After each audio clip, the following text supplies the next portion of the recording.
Hi, everybody. I was listening to a video on my ride home from work today, and the video had David Wood interviewing Bart Ehrman. And I found the video pretty interesting, and I thought that a few of the points that were made were good. But then I thought that there were some points that were made by the atheist or agnostic, whatever he calls himself, Bart Ehrman, that I think need a little bit more clarification. Somebody needs to address some of the points he sort of flippantly made, which I think were quite erroneous.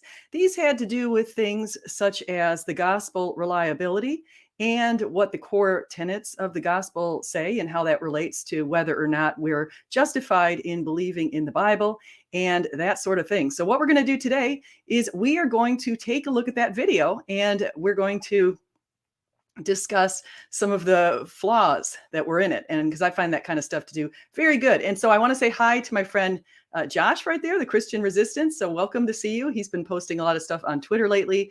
And I have to say, Josh has been quite a good friend. And so I'm very glad to see him in the chat. So thank you for showing up, Josh. And also thank you for showing up here, Slam RN. So great to see you too. Another great friend, Susan. And Taking Back Eden. So all my good friends, besties. So you guys, thank you so much. You're going to like this video because I really like David Wood. Now, David Wood is a Christian, in case you don't know, and he spends a lot of his time debating Muslims because he is very well versed on the Quran, which I am not. So I don't spend much time debating on the Muslim faith. In fact, I just don't know enough about the Muslim faith to spend any time debating on it. But beyond that, here we go. Let's take a look here at this particular video, and we're going to not watch the entire thing because it's an hour long, and I think there's some stuff that isn't as interesting, but we're going to watch the interesting stuff, the interesting parts of the video. And so without further ado, let me just catch us over there. All right, so now you can see this video. Make sure I've got the volume here full force. Yes, we do. Make sure you can hear that nicely. And again, this is at the bottom there, you've got Bart Ehrman on the left, David Wood on the right. Now, what they're talking about here is an upcoming debate on April 9th between Bart Ehrman and Mike Licona. Mike Licona, I've had on my channel before. He's a nice guy. He's a Christian. He tends to lean a little bit to the left in Christianity, if I would call him a more liberal Christian, with respect to his views on the Bible and its authenticity. He thinks there are some insertions, and he also posits different authorship. But beyond that, he is going to be debating very soon. So let's listen to what they have to say and what these two both agreed on with respect to Jesus' mythicism. Now, again, mythicism is the belief, and it varies. People vary on their beliefs and exactly what mythicism is. But some believe Jesus didn't even exist, which Bart Ehrman pretty much laughs at. He is a North Carolina New Testament scholar, and he was raised apparently in the Episcopalian faith. He ended up in having a born-again experience, he said, in his teens. He came to be an evangelical Christian. And then due to the problem of evil, he tossed it all away, kicked it to the curb, and now he says he's an agnostic atheist. So here we go. And David Wood was raised, he was an atheist, actually, and he came to Christianity after he looked at the evidence and he realized how his character aligned with the character of Jesus. And if anyone could forgive him for some of the things that he had done in his past, which are pretty bad, I'll say that for sure. If anyone could forgive him, it was Jesus. And he does a really nice video on how he came to Christianity. And I have to say that that's really compelling. There are a lot of good, compelling reasons to come to Christianity. So let's listen to a few comments here. Here we go. Statements on your perspective, but down towards the bottom, I think I saw a statement that was from both of you.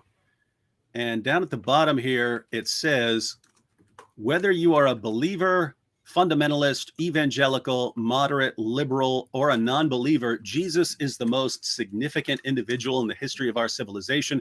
Coming to understand who Jesus actually was and what he actually did and did not do is one of the most important intellectual endeavors anyone in our society can embark upon.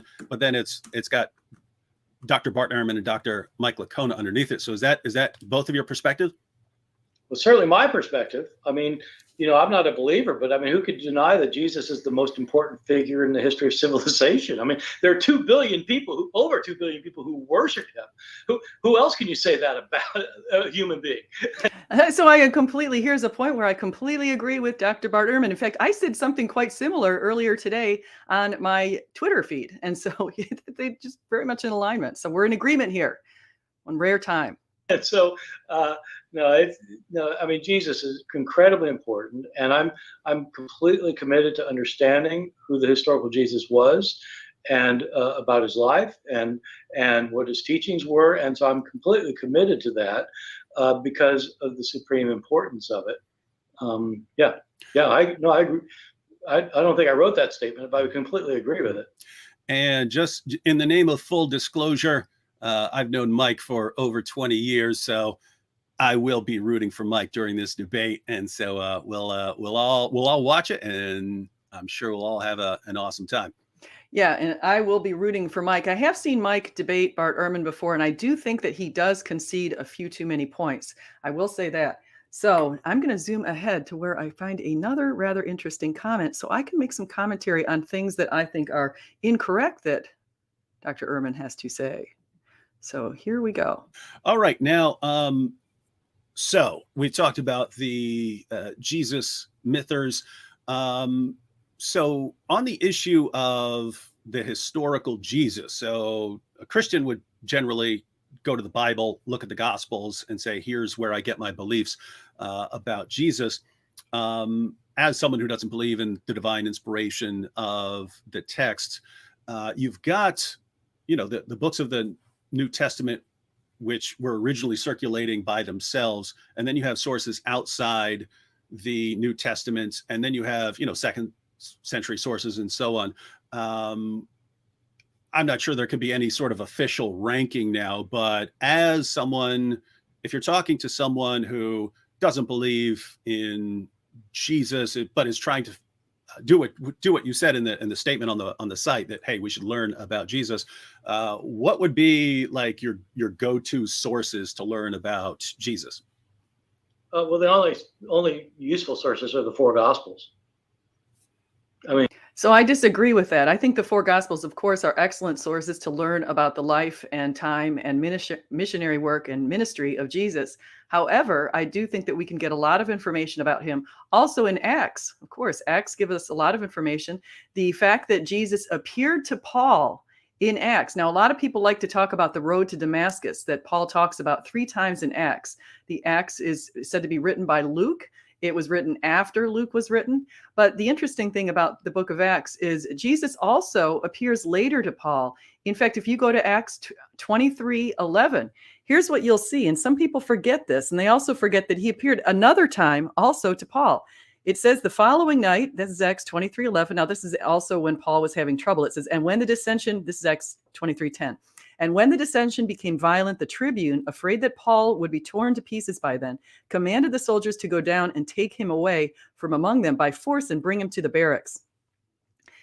Quote, the following night, the Lord stood by him and said, take courage, for as you have testified to the facts about me in Jerusalem, so must you testify also in Rome. And so he also appeared to Paul a couple of times after the road to Damascus. So we have that information.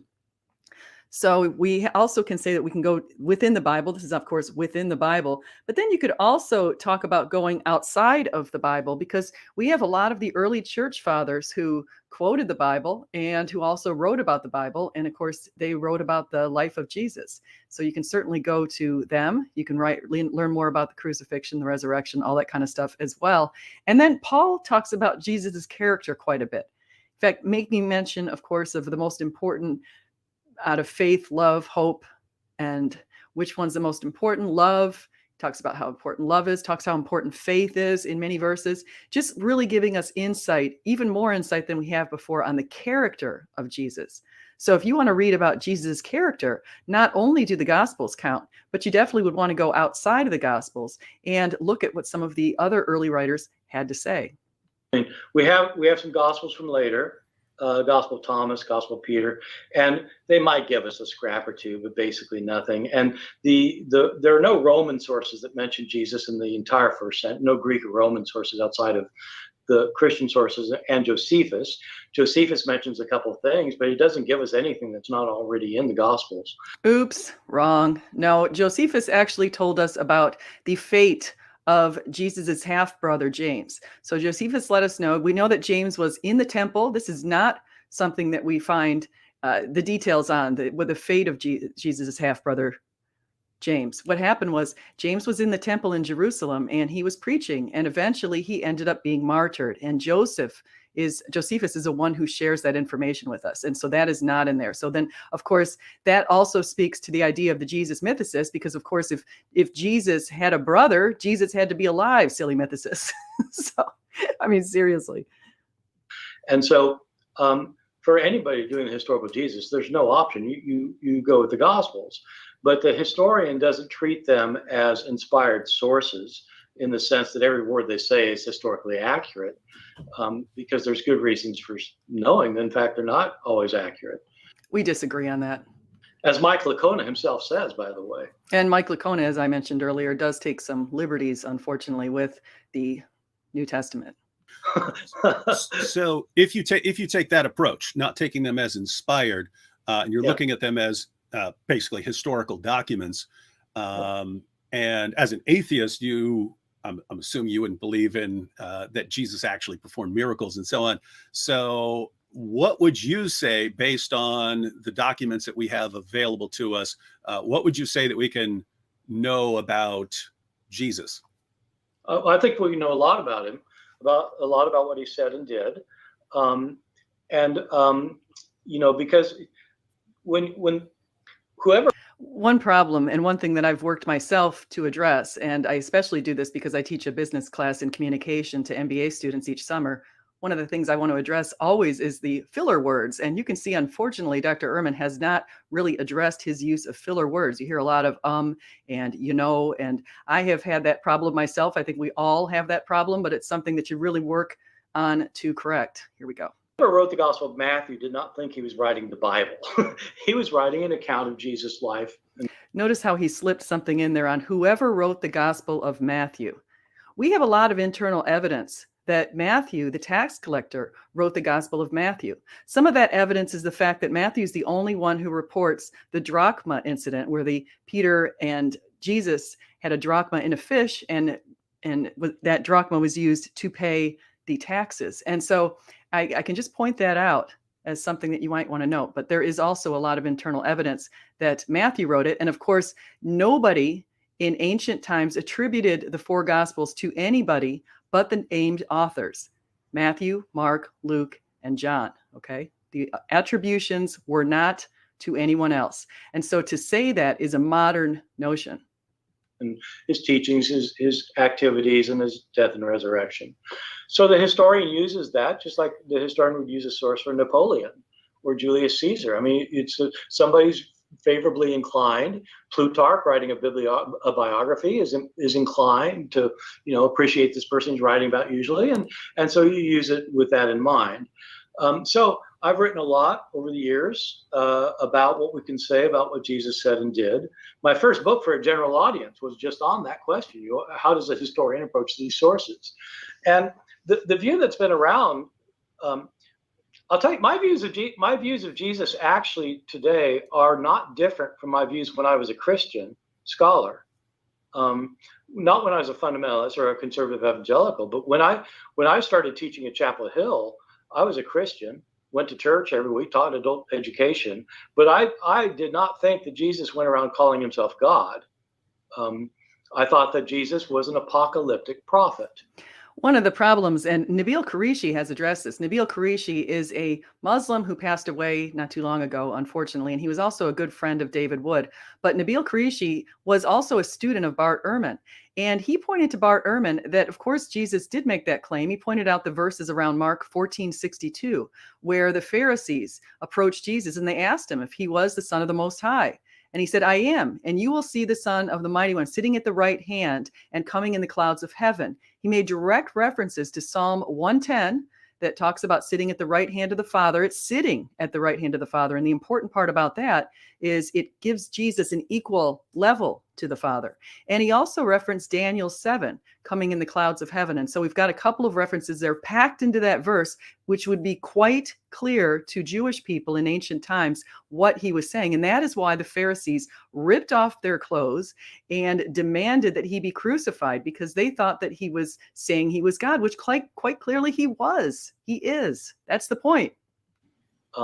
somebody who predicted that, someone who believed that this world is controlled by forces of evil. That's Let me point out, I'm sorry if I misspoke. Isaac, thank you so much. Nabil Qureshi was a Christian when he passed away. He was originally a Muslim. He came to Christianity. And actually, I would just mention really quickly a little portion of his story that I enjoy so much. What happened to Nabil is he wanted to know the truth, and he kept praying to God, and he really wanted to know the truth. And he knew how difficult it would be to leave the Muslim faith. To be a Muslim apostate is a very difficult time for you and your family. And in some places in the world, of course, you can be killed for that. But Nabil knew it'd be very difficult, especially because he had grandparents and relatives who had also been quite involved in ministry and in sharing the apologetics of the Muslim faith. But what happened is he had a dream one night that he was sitting at the outside of a banquet. And at the banquet, he saw his friend David Wood. And it was a great banquet, and it was a small door that was there. And he looked over and he thought to himself, he really wanted to be in this banquet. And he wondered, he said, I would really like to be in this banquet. How can I get in the banquet? And David Wood looked at him and he said, you've been offered the invitation, but you haven't accepted. And when Nabil woke up, he called David Wood and he told him the story. And of course, David Wood referred to the great banquet story in the Gospels and how there was a great banquet and then suddenly the master comes and closes the door. The offer was out there, but Nabil hadn't accepted. After that, Nabil accepted. So thank you. I want to say hi also to everybody else in the chat. Evidence and Reasons. Good to see you. Keith Colvin, Isaac Lelahar, Taking Back Eden, Slam. And great to see all you guys. Keith, yes, I've got Keith Colvin too. So great. Here we go. That's why there's so many awful things happening that we often can't explain, is because there are evil powers in control of this world. And Jesus, as a Jewish person at the time, really thought that. And he also thought that God was ready to intervene to change the entire created order, because he was going to get rid of these forces of evil. He was going to destroy everything opposed to him, including everybody opposed to him, and bring in a good kingdom here on earth that would be ruled by God through his Messiah. Now, if you want further details on that, of course, we can find that in the book of Revelation. So in the book of Revelation, we can see exactly that story playing out. We see the New Jerusalem. We see the streets made of gold. We see all kinds of different jewels and beauty surrounding the place. And that's where only the children of God will be. And God will be his leader. He will be our God. It's going to be a wonderful situation. Now, when Jesus talked about this generation, we're still in the end times right now. We're still part of the Genea, or generation, which Jesus referred to. And so to try to say that Jesus thought that this was all going to be ushered in and there would be a physical kingdom is being slightly irresponsible with the information that's provided. And Jesus was expecting this to happen, and he thought it would happen in his own generation. And we are again in this generation. Now, you have to remember something. The Population Reference Bureau has estimated that around 108 billion people have walked the planet. Interestingly, they estimate that about 57% of those people walked it after 1 AD. Now, why that's interesting is because the planet has been around for a long time. And so to have the majority of people only in the last 2,000 years speaks volumes. So here we go. And so that was the heart of his message. As he says throughout the entire Synoptic Gospels, that's what he preaches. Jesus in the early sources, Matthew, Mark, and Luke, does not go around saying, believe in my death and resurrection for your salvation, which became the Christian message. Jesus says, repent because the kingdom of God is at hand. You need to repent and prepare for this kingdom that's coming. And he meant kingdom. So the perception is, of course, we are in the kingdom of God. Now, if you go to the book of Daniel, if you haven't really looked into that, you're going to find there's 4 kingdoms that Daniel referenced. Now, Daniel was written in the 6th century BC when Daniel, the prophet, was under Babylonian captivity. And he talked about the kingdom of Babylonia, the Babylonian kingdom. He had started that. He was under King Nebuchadnezzar and that. He also mentioned the Medo-Persian kingdom, which started in 539 BC with King Cyrus and Darius the Mede. He also spoke of the Greek kingdom, interestingly, that didn't come about until the mid-4th century BC. So hundreds of years later, Alexander came in. He spoke of the four components of the Greek kingdom, which, of course, were the 4 kings who ended up taking over after Alexander the Great died. And then he spoke of the final kingdom, the one where Christianity was going to be ushered in. He didn't say Christianity, of course, but he said the one that where the Messiah, the anointed one, would be cut off. And that, of course, took place in the Roman Empire. We are the part of the, I mean, we're among the, coming out of the Roman Empire, the entire Christian world sort of began. So in the Roman Empire, centered there was the Catholic Church that was around for many years before the Protestants came in the 16th century. But anyway, keep going. Here we go. He didn't mean heaven. He meant like a kingdom of God here, as other Jews meant. And let's remember, the kingdom of heaven is in your midst, or the kingdom of heaven is within you. Jesus also made that quite clear. So this world can be heaven or hell depending on your perceptions. I think C.S. Lewis said something like that. He talked about the heaven is, aim at heaven and you get the earth thrown in, aim at earth and you get neither. And so I think Jesus was an apocalyptic prophet expecting the end to come soon. Is there anything, like if you were to make like a little bullet list of things that you would say as a historian that who doesn't believe in divine inspiration, if there were like a bullet list of other things that you agreed or that you could know about Jesus, anything else? So apocalypse. Well, lots of things. I mean, I think, we can verify. I think there are criteria that historians use for anything. If you want to know about the life of Abraham Lincoln and you've got a bunch of sources, you've got to figure out how to use the sources. And so we use the same criteria for doing the historical Jesus. And when you apply those, there are all sorts of things that Jesus said that he probably said. There are some things that you think, yeah, he probably didn't say that. Same with Abraham Lincoln or George Washington. And there are things that he did. I mean, he says these things and he expects it's just going to kind of fly over us without us noticing what he's saying. Now, you have to put yourself into the shoes of the early writers of the New Testament. These were men who believed very firmly and faithfully in the divinity of Jesus. They're not going to just go out there and take a bunch of liberties with the text and make up words that Jesus said. You would not do that. If you're a believer, you don't do that. If I actually met Jesus and Jesus said certain things to me, I'm not going to go take a bunch of liberties to make it sound like he's more divine than he really is. He is divine. I'm going to tell the full truth of exactly what happened. And we see that played out in the Gospels, especially. We see that Jesus' brothers tried to stop his ministry. We see that they thought he was crazy. We see a lot of little truths in there that the gospel authors weren't trying to sell the case. They were trying to tell us the truth. It's quite clear. Certainly baptized by John the Baptist, in my judgment. He had a preaching ministry when he was preaching the coming kingdom. He had 12 disciples around him. He spent most of his time up in Galilee.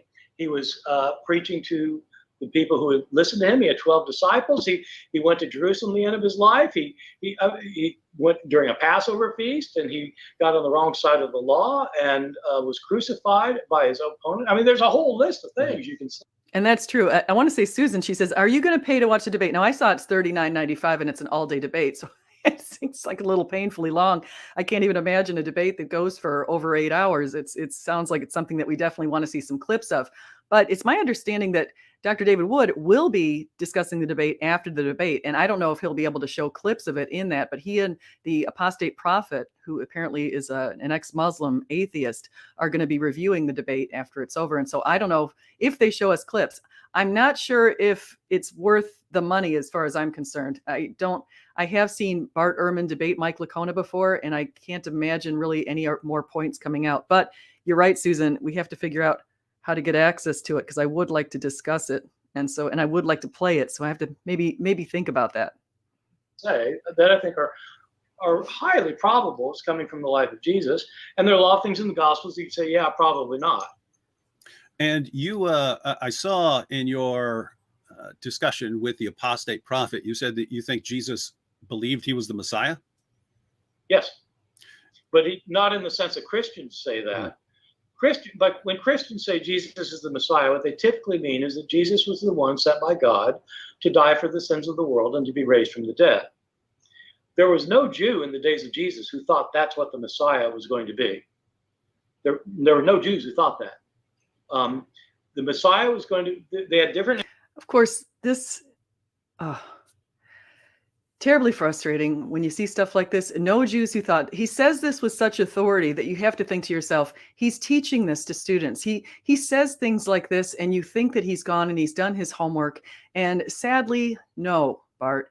Now, number one, there's quite a few bits in the Old Testament. I'll admit, until Luke 24, we have the two people who are on the road to Emmaus. Their eyes had to be opened by Jesus to what exactly was in the Old Testament and how it related to him. Other people's eyes had to be open to the Old Testament to see exactly how it related to Jesus. We know the timing of Jesus from Daniel, Daniel 9 especially. We know that Jesus was going to arrive right around the specific time when he did, because we can backtrack it to anywhere between 457 and 444 BC, when the call to rebuild Jerusalem went out. So we have 77s less 7 after that. We also know that he was going to be appearing in the Second Temple. Now, the Second Temple was destroyed. Malachi 3:1 tells us that. He was going to appear in the Second Temple, which was destroyed in 70. So that also gives us a time frame. We knew that he would have two forms. Now, here's the question that you have to ask Bart Ehrman. Did the early rabbis know that there were two different types of Messiah described in the Old Testament? And yes, guess what? They did know. In fact, we can see that around 500 in the Babylonian Talmud, here's specifically what they say. And this is 500, but this also gives you an early idea of what people thought probably around Jesus' time as well. Rabbi Alexandri says, Rabbi Yahushua ben Levi raises a contradiction between two depictions of the coming of the Messiah. Again, I'm going to Sanhedrin. This is Jewish writing, okay? It is written, there came with the clouds of heaven one like the sun, one like unto a son of man. Now, of course, that is in Daniel 7. And there was given him dominion and glory and a kingdom. His dominion is an everlasting dominion. That's Daniel 7:13-14. And it is written, behold, your king will come to you. He is just and victorious, lowly and riding upon a donkey, and upon a colt, the foal of a donkey. That is in Zechariah 9:9. So they were well aware of this also very humble type of Messiah. Rabbi Alexandria explains, if the Jewish people merit redemption, the Messiah will come in a miraculous manner with the clouds of heaven. If they do not merit redemption, the Messiah will come lowly and riding upon a donkey. So no, Bart, sorry, I know you know this too. That's the thing that kind of gets me. I am sure he knows this. Expectations of the Messiah. So depending which Jewish sources you're reading, but the most common view is that the Messiah was going to be a descendant of David, who, like David, would be a political figure, a warrior, who drove out the enemy and became the king over a sovereign state of Israel. And that is one Jewish view. Absolutely. That is the Jewish view that many Jewish people held. They didn't really understand the whole idea of Messiah coming on a donkey. Who rides donkeys anymore? They didn't understand that kind of thing. And so some of them had expectations that he would have a physical kingdom here. Of course, his kingdom began as a spiritual kingdom, the spiritual kingdom of Christianity. Now, Christianity has grown in number. Christians have grown in number ever since the inception. It keeps going up and up and up and up. More Christians as a relative portion of the world keep increasing year after year after year. And so our understanding is towards the end, the Jewish people will come back to Christianity. Jewish people in Israel will come back to Christianity. The two greatest populations of Jewish people are in the United States and in Israel, especially specifically within the United States. It's in New York City, places like New York City and Boca Raton, Florida, where I'm from. So I'm from Boca Raton, not from New York City, but here we go. And I just want to mention that because what's amazing about that is, think about this. The Jews dispersed in 70 AD when the Romans destroyed Jerusalem. They dispersed all over the world. 1878 years later, in 1948, the Jewish state came back into life, came back to be. In the 19th century, people started to resurrect the Hebrew language, the ancient Hebrew language. And in Israel, people started speaking the Hebrew language. So it's very interesting because that is portended or predicted. The end times are predicted. I mean, it depends on how you look at it. If you're looking at it from one perspective, you'd say portended. You're pretty scared about the end times. As Christians, no, I don't necessarily want to be in that time period when it's going to be so horrible for a while there, when we have destruction by fire and all kinds of people having to wear numbers to be able to buy things. It sounds like an awful time. But we're seeing closer and closer signs of the end times even today. So here we go. That's the most common view. Other Jews thought that the Messiah would be a cosmic figure who destroyed the forces of evil, God's enemies, and set up a kingdom here on earth, kind of a cosmic judge, one like a son of man, as in the book of Daniel. There are other Jews, the Jews who produced the Dead Sea Scrolls thought there were going to be two messiahs. One apparently was going to be like a political figure who would be subservient to the major messiah, who was a priest, who would interpret God's laws and would rule the people of God with a fist of iron. And so there are various views, but all of these views had in common the idea that the Messiah would be a great figure of grandeur and power who would overwhelm the enemy and set up and rule God's people. Christians, of course. Jesus didn't come. Jesus came to, he said, those who live by the sword die by the sword. Jesus came as a Prince of Peace. Take a look at Isaiah 9:6 if you haven't looked at the forms that Jesus was going to come in. A wonderful counselor, mighty Father, Prince of Peace. Okay, so you've got several right there. So you've got very descriptive words to describe Jesus. And the idea of the Prince of Peace is again, speaking to the type of Messiah who was going to come. The suffering servant as well. I've never said that because Jesus didn't do that. Oh, I think I've said that wrong. So wonderful counselor, everlasting God. Wait, wonderful. I got to go back and look at that. Mighty Father, everlasting God, or everlasting Father, mighty God. I have to double check that. And Prince of Peace. Jesus was crucified. And then they believed he got raised from the dead. And so Christians came up with this idea that the Messiah is not supposed to be any of those things. The Messiah is supposed to be somebody who dies and is raised. And then they turned to their Bible and they found passages that seem to say that about there's going to be some righteous person who suffers and then God vindicates, like Isaiah 53 or Psalm 20. Okay, and I've talked a lot about Isaiah 53 and Psalm 22. If you guys are new to this channel, please go and take a look at those verses. Isaiah 53 makes it quite clear that there is a suffering servant. Okay, the form of the suffering servant starts in Isaiah 52. So in Isaiah 52, we learn that he was going to be beaten beyond all recognition. It gives us a very good description of the crucifixion. It says he was despised by his own people. It says that he was led to the slaughter like a lamb. Okay, you get, of course, the Lamb of God taking away the sins of us. You saw that with the John the Baptist. But it also says that he would be suffering and he would die for our sins, for our transgressions. He would be pierced for our transgressions. Okay, you have to take a look at that. Now, I've gone into depth on how that cannot be anything but Jesus. It has to be a singular person because it doesn't make sense to say the nation of Israel is going to be pierced for Israel's transgressions. That doesn't make any sense. It's that he would be pierced for our transgressions. So it's really important you take a look at that. But then it says in Isaiah 53:11 that he will see the light. Okay, he will see his offspring. Well, who are his offspring? We are. We're his children. We're the children of God. And so we see that in Isaiah 53. Now, in Zechariah 12:10, he forgot to mention that. It speaks of how he's going to be pierced, how the firstborn would be pierced. Okay, and in Psalm 22, it says his hands and his feet would be pierced. Now, Psalms was written about 1,000 years before Jesus even walked the earth and hundreds of years before the crucifixion had even been invented. But yet it said he would be pierced. His hands and his feet would be pierced. It said in Psalm 22, he's going to be surrounded by these strong bulls of Bashan. They were going to divide up his clothes.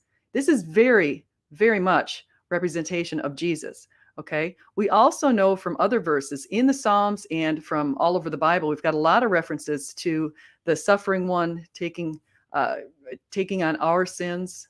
So here we go. 22, and there's all these verses most of your listeners will know about, and they claim that's talking about the Messiah, and that's where the idea of a suffering Messiah came from. Those passages, by the way, never talk about the Messiah. See, he makes a big deal as if as if that's a really important point. Sorry, Bart, but no, that's not even an important point, because let's look at what the passages said. If I go over, I'll zip over to Isaiah 53. Now, let's just see what this says. Who has believed our message, and to whom has the arm of the Lord been revealed? Many times in the Isaiah passage, it talks about the arm of the Lord and the right hand of God and the justice coming from that. It says he grew up before him like a tender shoot and like a root out of dry ground. One of the things about the book of Isaiah are a lot of references to trees and the way that the trees in the first 39 books of Isaiah, it talks about how people were going to get judgment. There was going to be a judgment. People were going to, like trees, there were many trees. They were going to be pushed down, they were going to be knocked down, that kind of thing. They were going to be punished. And then in the last books of the Bible, the last 27 books of Isaiah, it talks about consolation and redemption and how the suffering servant is going to make right many of the sins of the past. Interestingly, this aligns quite clearly with the Old Testament and the New Testament. The Old Testament has 39 books, speaks about the way that the Jewish people were constantly making bad decisions, up and down, God's judgment. Then you talk about the righteous kings, the unrighteous kings, the righteous kings. We have all that kind of stuff all through the Old Testament. And then we get to the New Testament, and that's a testament of consolation and redemption and vicarious redemption, for that matter. So here's it says, he had no beauty or majesty to attract us to him. It's probably the only description of Jesus's looks in the Bible. Now, if you're a fan of the Shroud of Turin, or you've done any investigative work on the Shroud of Turin, I will say you should probably look at my last few videos on the Shroud. For many, many years, I thought it was just a hoax. No more. No more. I think if you want to get an idea of what he looks like, you can easily go to the Shroud of Turin. Nothing in his appearance that we should desire him. He was despised and rejected by mankind, a man of suffering and familiar with pain. This does not even speak closely to either a group of people in Israel, because some people in Israel are beautiful, or the country of Israel. Israel itself has many, many beautiful parts. Like one from whom people hide their faces, he was despised, and we hold him in low esteem. Okay, so of course we know that the stone that was the cornerstone, the stone that was rejected by the builders, was made the cornerstone. Surely he took up our pain and bore our suffering, yet we considered him punished by God, stricken by him, and afflicted. But he was pierced for our transgressions. He was crushed for our iniquities. The punishment that brought us peace was on him, and by his wounds we are healed. We all like sheep have gone astray. Each of us has turned to our own way, and the Lord has laid on him the iniquity of us all. He was oppressed and afflicted, yet he did not open his mouth. He was led like a lamb to the slaughter. And as a sheep before a shears is silent, so he did not open his mouth. By oppression and judgment, he was taken away. Yet who of his generation protested? Think about him when he was taken away. His apostles were hiding out while Jesus was being crucified, with the exception of John. And then there were women who were at the feet of Jesus when he was being crucified. Really interesting. Peter, the rock, was hiding out. Quite embarrassing, actually. For he was cut off from the land of the living. For the transgressions of my people, he was punished. And then we see what happened next. He was assigned a grave with the wicked and with the rich in his death. Now, Joseph of Arimathea was a member of the Sanhedrin. He had to ask to bury Jesus. Jesus' family and friends weren't there to bury him. They probably didn't have the money to be able to afford a tomb in the first place. But Joseph was a very wealthy Jewish man, and he was a good Jewish man. And he asked Pontius Pilate for permission to remove Jesus from the cross. And when he did that, he wrapped him in some very expensive burial cloth. Okay, a very expensive burial cloth. If you look at the Shroud of Turin, that actually was a very expensive burial cloth. Very, very well made, very well constructed, made out of flax. And you can look at the fibers in that cloth and you can see the way it was woven in quite a sophisticated method. And I have looked at journals that talk about the weaving of that particular cloth and the weaving of the cloth that even goes back to hundreds of years before that. And it's very consistent with ancient cloths. In fact, it's made of flax. A lot of the stuff that was around in the Middle Ages, if you posit that the Shroud of Turin came out then, was made of cotton. So we've got flax all around the main portion of the Shroud of Turin. We've got little cotton added at the edges where people did some mending. And so sadly, the carbon dating that was done on the Shroud of Turin in the mid-80s, unfortunately pulled from a little teeny weeny piece at the top of the shroud. And it had been a piece that had been mended probably in the Middle Ages. So the dating needs to be redone, and we need to get back into that. But anyway, though he had done no violence, nor was any deceit in his mouth, yet it was the Lord's will to crush him and cause him to suffer, and the Lord makes his life an offering for sin. He will see his offspring and prolong his days, and the will of the Lord will prosper in his hand. After he has suffered, he will see the light of life and be satisfied. Okay? Take a look at that. I hope you guys have concentrated on that, prayed on that, think about that. That is one of the verses that really cemented my views when I was returning to Christianity. Oh yeah, read Isaiah 53 and look for the word Messiah sometime. And that just sounds, I can't even comment. It just, Just because the word Messiah is not in Isaiah 53, therefore, I mean, this is just utter ridiculous reasoning. That's not fair. On the So what?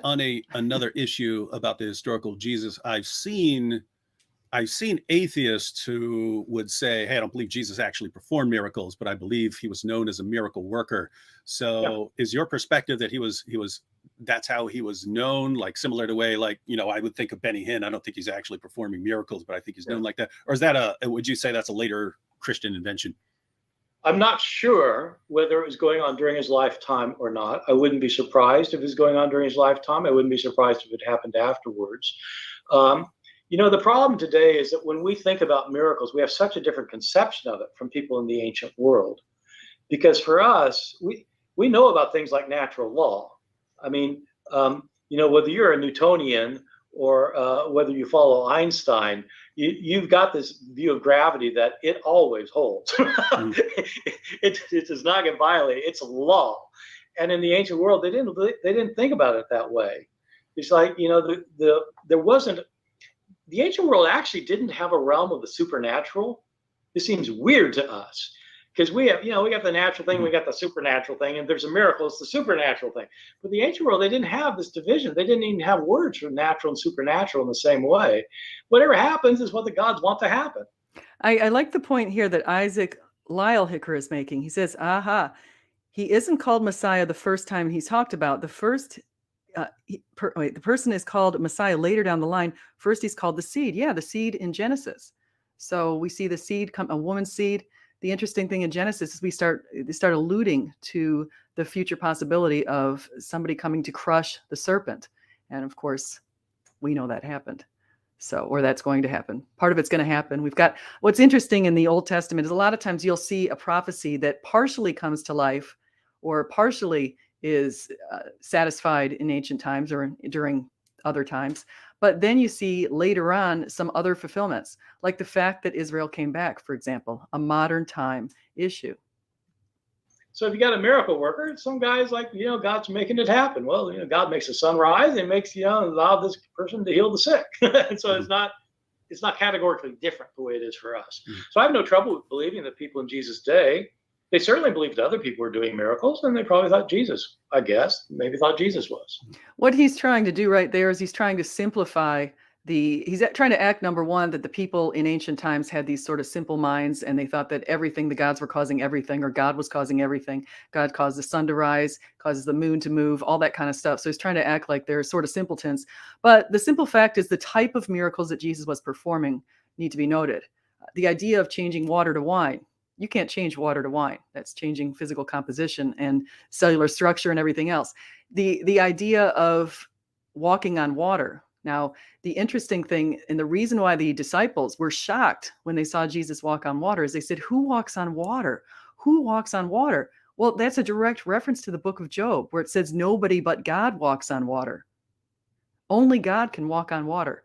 And that is not something that they were seeing and would say that we would not call a miracle today. We would completely call a miracle. You're walking on water. You're obviously not being pulled down by gravity. You're able to control gravity. And so that speaks clearly to a miracle.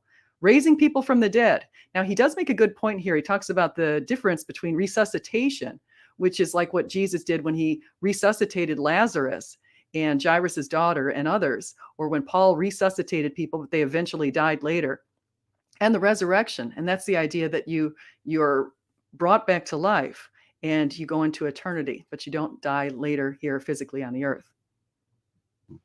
On the issue, since you've got the debate coming up next month on the resurrection, a couple issues related to the resurrection. So in order to rise from the dead, Jesus would need to be dead. So are you and Mike going to agree on that? Well, I hope Mike hasn't changed his mind. Yes, Jesus is dead. Okay. Of course he was dead. Yes. We will agree. Unless he thinks he wasn't dead. So this is good because it rules out one of the explanations of the crucifixion. So one of the explanations of the resurrection that people claim, they might claim these different theories. Some is Jesus had a twin, some is Jesus didn't really die.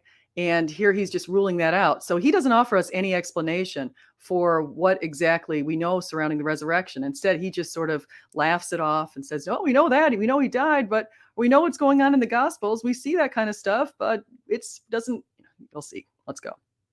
So no disputing on death by crucifixion. No. So the dispute will be whether he was alive again later, obviously. Right. Well, the dispute. So I don't think Mike's going to argue that it was a near-death experience. Mm-hmm. So he's going to be arguing that it was a resurrection. So there's a difference between a near-death experience, or what used to be more commonly called a resuscitation. Mm-hmm. There's a difference between a resuscitation and a resurrection. A resurrection means the person doesn't die again. Mm-hmm. And so the idea of Jesus is not that he was brought back from the dead to live for another 20 years and then die. The way, say, Lazarus, for example, or Jairus' daughter, they would have died again. So the idea of a resurrection is kind of the whole package. He was dead, he was brought back to life and made immortal. So since Jesus was dead, it seems like the early... I want to address a point here made by Stupid Whore Energy. So she says this, she said, where did that go? And I just lost it. Oh, Jesus was thrown into a mass grave. We have no ancient evidence to suggest this. Okay, that is a proposition that was formed by Jesus deniers today, that he was put into a mass grave. Rather, we have plenty of evidence that it shows that Jesus' death and burial were consistent with Jewish customs. He had to remove from the cross, especially coming up with the Passover. The burial was also in the Gospels. It's quite clear that Joseph Arimathea buried him in his tomb. We have, going back to the Church of the Holy Sepulchre, we've got where the ancients have pointed to that tomb being located. Okay, so you can go to the Church of the Holy Sepulchre. You don't have anything on a mass grave. That's completely fabricated in recent times. It's ridiculous to believe that with no ancient evidence, zero ancient evidence. Early Christians were convinced that he had risen from the dead. And one of the main issues here is that his disciples had some sort of experiences which they interpreted as seeing him post-mortem. So what is your perspective on that? Is that later myth, or were they hallucinating, or? Well, I think some of them, I don't know.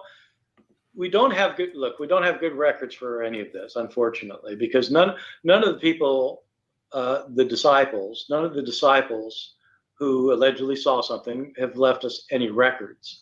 Which is completely wrong. I can't even imagine he says this stuff. I don't know how David keeps a straight face. And I also don't know how David doesn't even respond or address that, because I know David doesn't believe that. So you've got Matthew. Again, Matthew is the tax collector Matthew, who was one of the 12.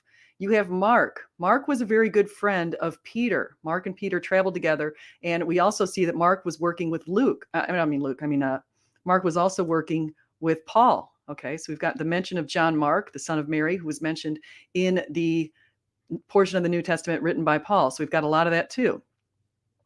Then you have Luke. Luke was somebody who traveled with Paul. He started speaking of himself in the first person, starting around Acts 16. And Luke also was referenced by Paul as a good doctor and others, and he collected information. Luke didn't say that he was an eyewitness himself. He said he gathered the information from those who were. Same with Mark. Mark doesn't say he's an eyewitness himself, but he gathered the information from those who were. Then, of course, we get to John. John, there's a lot of internal evidence that John was a fisherman. He was the one who was the son of Zebedee, the brother of James, the sons of thunder. We have a lot of information that correlates to his idea of being a fisherman. John knew certain things that fishermen would know, like how many fish did they catch? They caught specifically 153. If you're not a fisherman, you're probably not going to be counting out the fish. And that's only referenced in the Gospel of John. So we also have, again, all of the early church fathers. Anyone who references these Gospels references it to those four authors. We don't have any ancient evidence pointing to anybody else. So if you posit that, you're positing a modern ancient trope. Okay, it's ridiculous. Then we know, of course, that Luke also wrote Acts, because he makes it clear at the beginning that he wrote it to his dear Theophilus. It was the first book was Luke, the second book was Acts. We know that Paul, who, if you just join me, Paul didn't just see Jesus on the road to Damascus. Go to Acts 23:11. You'll be surprised that Jesus appeared to Paul, not just that time, but another time as well. He appeared to Paul while Paul was in his ministry. So we have Paul as an eyewitness. Then Paul, even in 1 Corinthians, talks about how Jesus first appeared to Peter. But we actually know from the 4 Gospels he first appeared to women. But women's testimony wasn't considered credible back then. First he appeared to Mary Magdalene, then to the women, then to Peter, then to the apostles. Okay, he appeared to Peter individually. That's also mentioned in the book of Luke. Then he appeared to the 500, some of whom were awake and some of whom were sleeping. That's mentioned because Paul can get verification that he appeared. So he had appeared to Peter, appeared to the 12, appeared to the 500. Then he appeared to his brother James. Then he appeared to Paul, okay? And he appeared to Paul multiple times. It wasn't just the one time on the road to Damascus. So they're witnesses, of course. And then we've got James and Jude. They have books in the Bible. Guess what? Those 2 are Jesus' half-brothers. They wrote there. Peter wrote. Got Peter also was in there. So we've got references to this. 1 Peter, 2 Peter. We've got those references. Now, people can make whatever assertions they want, but that right there is pretty solid evidence that we've got the early ancient witnesses, the eyewitnesses, or people who knew the eyewitnesses. That was how these particular books came into the canon. You had to be an eyewitness or known the eyewitness, and that's exactly how it was put together. We wanted the earliest, most important information. And so we don't have them saying it. I want to say hi to other people in the chat that I just noticed coming in here. So Evidence and Reason, Stupid Horror Energy, Iron Matt, Brandon. Great to see you guys. Always good to see you. So here we go. The closest thing we have is Paul, who probably converted 3 years later, is usually what people suggest, based on doing Pauline chronology is a little bit complicated, but Paul does date something, 3 years later I did this, 12 years, that kind of thing. And when you add it all together, it looks like if Jesus died, say in the year 30, then it looks like Paul could.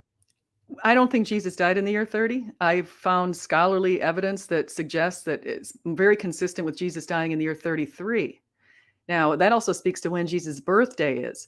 And what's interesting about that is I've seen estimates anywhere between 2 BC and 1 AD, and I find that's much more believable and credible given the evidence that I've discovered from Josephus and others, and many scholarly writings today, like from Steinman 2009, that point to a later proposal than what some people have used with the Schur's hypothesis, that hypothesized that Jesus' birth was somewhere between 6 and 4 BC. If you look at the evidence of what occurred back then, and you look at the things that Josephus said about an eclipse occurring, and the timing of the eclipse and the timing of the Passover and a lot of this kind of stuff. I don't want to get into details now because I've made videos on this, but you will find that we have a lot of good evidence to suggest not to reject Schur's hypothesis and accept this earlier date, somewhere between 3 and 2 BC. So here we go. Converted in the year 33. And Paul, I think, certainly had a vision of Jesus. He thought, by vision, I don't mean it's a hallucination. I mean, he saw something. Mm-hmm. And either it was a hallucination, in other words, the thing wasn't there, or it really was Jesus. But either way, he saw something. And some of the earlier disciples did too. That's why they believed in the resurrection. They absolutely didn't believe because of an empty tomb. The New Testament is clear on this. They believed because they saw Jesus. And I think some of them absolutely saw it. I doubt if all 11 did, but my guess is that a couple of them did. Maybe Peter, maybe Mary Magdalene. See, this is an agnostic. How can he say this? It's so funny. He realizes maybe Peter saw him, maybe Mary Magdalene did. How do you deal with this information if you're an agnostic? He acknowledges the fact from all of his studies, his academic career, that these people saw Jesus, and maybe he won't acknowledge that all of them did. He says maybe some of them did. Next step, Bart, come on. If we have the resurrection, we can show that we have authenticity of the Christian religion and that Jesus is divine. They're the ones who were first credited with seeing Jesus.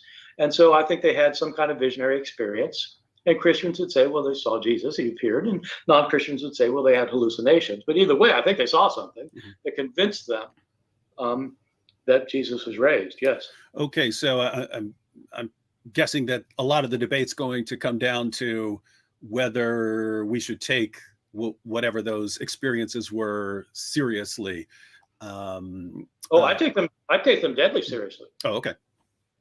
I think they saw something. Okay. Absolutely. So they saw something, and the question is, did they see the risen Jesus? I love this. This is one of the reasons why I wanted to review this video, because I find it so fascinating that Bart acknowledges that they saw something. Now, let's remember something. Hallucinations are like dreams. They're internal. You don't share them, okay? So there's no shared hallucination of Jesus. That's not being reported here. We have individual appearances to individual people like Peter and James and Paul. We have group experiences when Jesus appeared to the 12 a couple of times. First, when the doubting Thomas wasn't there, and the second time when Thomas was there. And of course, he appeared to 500. And we've got that too. And so he appears in groups, he appears individually, he appears over a period of 40 days and in different places. So I don't know how you deal with that if you're non-Christian. If you guys have looked into the information, it's pretty compelling. So yeah, let's see. SJ, do you give any credence to Heiser's belief that Jesus' birth was on September 11th? I personally don't, but it's still interesting. Yeah, Heiser, I like Michael Heiser. I will just mention, I hope he's doing well. Last I heard, he was battling cancer, so I hope that everything's going okay for him. I think that that's very possible. I think it's super interesting. It aligns with Revelation 12 and the constellations and Virgo and a lot of that kind of stuff. And so he looks at the stars and the constellations and asks the question of why were the Magi looking at the stars and following the star to get to where Jesus was at the time when they showed up. Now, I lay out how Matthew and Luke can be taken together. You first are supposed to read Luke, then you read Matthew, and it can go right there in chronological order. The interesting thing that people don't realize, and especially in these old scenes of the manger, one of the things people don't realize is when the Magi appeared, they didn't appear at the same time as the shepherds. The shepherds appeared when Jesus was just born, when he was in Bethlehem, and he was definitely inside of this sort of manger, inside of a hotel. They didn't have a room at a hotel, so he was in the barn or the shed or whatever it was. And then the Magi appeared when Jesus was away. Now, he's reported at this point as being a young child within 2 years. That's why Herod said all children under 2 years. Okay, so the Magi appeared after they had the signs in the sky. And Michael Heiser's position goes back to what the signs in the sky said at that time. You can go back now with modern astronomers can reconstruct exactly how the sky appeared in ancient history. But I want to say hi to Craig Reed too, and I like this. Evidence and Reason says they saw something. Best part of the show. Yes. That'd be the dispute, or more likely, can we know that what they saw was the risen Jesus? Would that be more accurate? I absolutely think they believe they saw the risen Jesus. Clip that. Somebody clip that. And then let's get to the next statement. That doesn't mean they saw the risen Jesus. Mm-hmm. Okay, so that doesn't mean they saw. So he says they believe they saw the risen Jesus. He reports, he admits, or he acknowledges that multiple people saw something. Okay, so here we go. I mean, I know all sorts of people who've seen the Blessed Virgin Mary lately. Mm-hmm. So I don't think they did, but they're convinced they did. All right. Now, so you mentioned Paul. What about James? So if you just go with the Gospels, doesn't look like James had much confidence in his brother during that time, but later becomes an apostle. So what's your perspective there? I don't think we know. I think he certainly came to believe Jesus was raised from the dead. And so it's quite remarkable, whether you're a Christian or a non-Christian, that Jesus' own brother believed he got raised from the dead. Just think about that for a second. Think about your own siblings for a while. Wow, really? My siblings don't think I'm the son of God. I hope he sounds like this in his class because he's making a pretty good case. And I can see that little smirk kind of on David's face. I think he might think the same thing. He's got, oh gosh, your own brother. Think about that. I mean, my brothers would never, ever think I'm at any, just think about that. They know you from the very beginning. They know you from when you were young and you were saying silly things and doing dumb things, and they know you all that time. And the interesting thing is that they would know if he's actually a sinner, okay? But they attested to him being the Son of God, to being divine. And we see that right in the book of James. So just go to the book of James, go to the book of Jude, and you're going to see that exact thing reported. I tell you that. And so so something remarkable must have happened. It doesn't mean that necessarily he had a personal experience. Paul says he did. And Paul knew him. Which, by the way, throws a bit of a monkey wrench in the mythicist argument that Jesus didn't exist. That's true. Paul knows his brother. Yeah. If Jesus didn't exist, you would think his brother would know about it. It's like, really?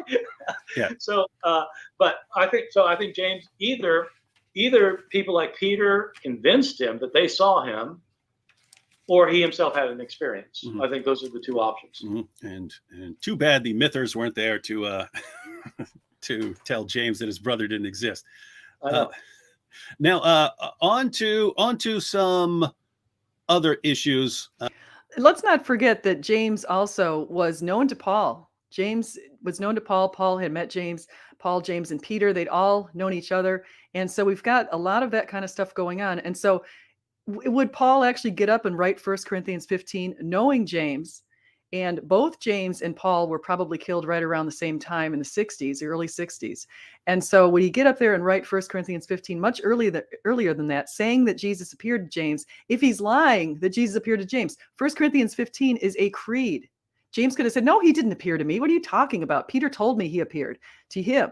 So there's none of that. This is fabricated. Now, even Dr. Ehrman acknowledges that 1 Corinthians 15 is a very, very early creed. It was something memorized by the church members way back in the 30s. Okay, way back in the 30s. And right in 1 Corinthians 15, it says that he appeared to James. So I don't know why Ehrman would not acknowledge that. On the borderline of Islam and Christianity, we've got Paul, whom you've talked about, and you've got Muhammad, whom you've talked about. Neither one of these guys apparently knew Jesus when he had his earthly ministry. Both of them claim to have received revelations, and both of them went around talking a lot about Jesus. So who would you go with if you had to pick someone talking about Jesus? Between Paul and Muhammad? Yeah, as a source. I mean, Muhammad is 500 years later. Yeah. And so I don't think anybody claims Muhammad knew Jesus. Yeah. Nobody claims Paul knew Jesus. I mean, at least they shouldn't claim that. I mean, Paul didn't. Paul. Okay, so while he's kind of trying to figure out what he wants to say here, Paul actually did know Jesus, because he might not have known Jesus while Jesus walked the earth and prior to the crucifixion. However, he did know Jesus afterwards. So he knew Jesus because Jesus appeared to him. Also, he said that everything that he wrote down was God breathed by Jesus. Jesus told him what to write down. So if you go and you read his letters or his book to the Romans or his book to the Corinthians or any of those kind of things, you're going to find that he's writing what he says Jesus told him to write. And so clearly he had a pretty good knowledge of Jesus and understanding of Jesus. So here we go. Let's see. Now, this is the point when Bart just starts saying that everything is false. And so I'm not going to go too much longer after this because it just gets a little silly. He's not from Israel. In the book of Acts, Paul. So we know that Paul's from Tarsus and he's a Roman citizen.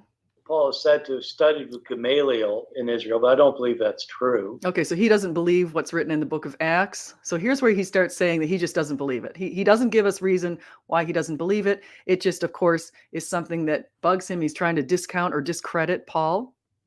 The book of Acts says he's from Tarsus. I doubt if that's true, too. And he says he's a Roman citizen. I doubt if that's true. I mean, there are reasons for doubting all of these things. But he doesn't say so himself. He says none of that. He doesn't say that. He says nothing about being educated in Jerusalem, and he doesn't give any good evidence of even knowing Hebrew. You might forget, but Paul actually spoke in Hebrew several times. He spoke in Hebrew when he addressed the Sanhedrin. Okay, so he said brothers in Hebrew. He spoke the whole thing out in Hebrew. He testified in Hebrew. So to say that he didn't know Hebrew is just silly. It's just, it comes without any sort of basis. It's the kind of thing that it very, very much annoys me about biblical scholars who claim to have some sort of credibility. And then they go and they start trying to say that everything we see in the Gospels is not true. And so he's not giving us any backing there. So I just want to say thank you, everybody, for coming in here today. I hope you enjoyed this. I hope you'll like and subscribe. I will try to get back on here next week. I'm working on getting an expert from Australia to come on my channel. He is a doctor, and a medical doctor, actually. And I wanted him to come on my channel because I heard something that he said on another person's channel on the Shroud of Turin. Now, I've been going back and forth in emails with him, but I haven't heard from him in a while. So worst case scenario is I will actually find that video that I watched before, and I will showcase it here because it's very, very good. And so I hope you guys enjoyed this. I hope you like, subscribe, do come again. Thank you so much, Susan. Thank you, everybody in here. WD. I see you there too. Isaac and Brandon, and let's go, Brandon. It's like Evidence and Reasons, all good people. So you guys, please like, subscribe, do come back again. And just remember, whether you eat, drink, or whatever you do it all for the glory of God. Amen. Have a good one.